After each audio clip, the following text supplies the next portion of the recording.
That's an amazing story. We've chatted about some of these stories. Again, the craziness going on in Canada. This cricket stuff with cricket farms. What a bunch of garbage. But there's other stuff, as you know, Val, you introduced me to a number of the issue, the Press 5 for assisted suicide. Hello? Hello?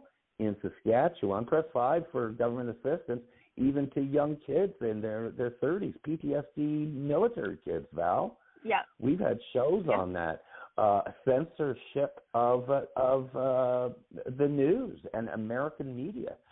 Continuing Mission Radio is lucky to see the light of day up in Canada now, Val. You've corroborated that.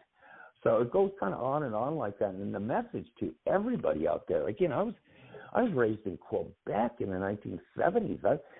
I left America because I left for America to live under Ronald Reagan, because they said at the time Reagan wouldn't have tolerated this BS.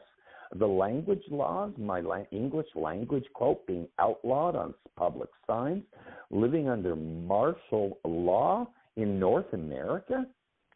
1970, the War Measures Act. Happy little Justin Trudeau. I remember when Trudeau was born. I think I told you that. Justin Trudeau was born, Val. Christmas Day, 1971. I was 12 years old. I took a friend aside in Dorval Gardens School and said, hey, that little dirty diaper kid that was born on Christmas Day, he's going to be Prime Minister of Canada one day. But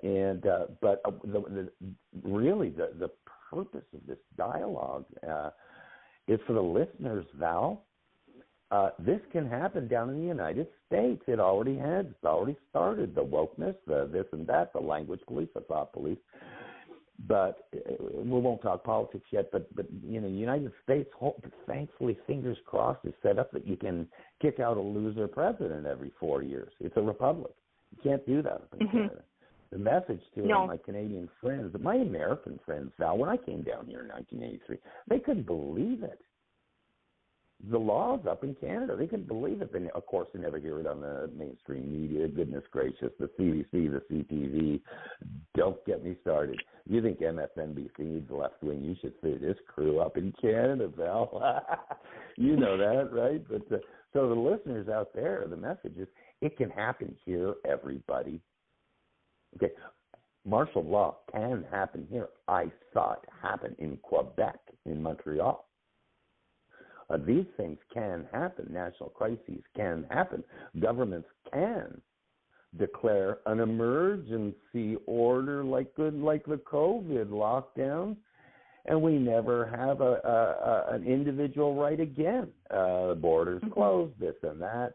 I'm surprised they didn't expect to go on a Canada-U.S. rant here, but really, honestly, the message and the message throughout the Continued Mission brand, and our brand, and you and me, and our next show, Secrets from the Inside, is going to be all about freedom and individual liberty. It ain't a cliche, Val. It's not a cliche. And if I sound passionate, it's because I'm worried.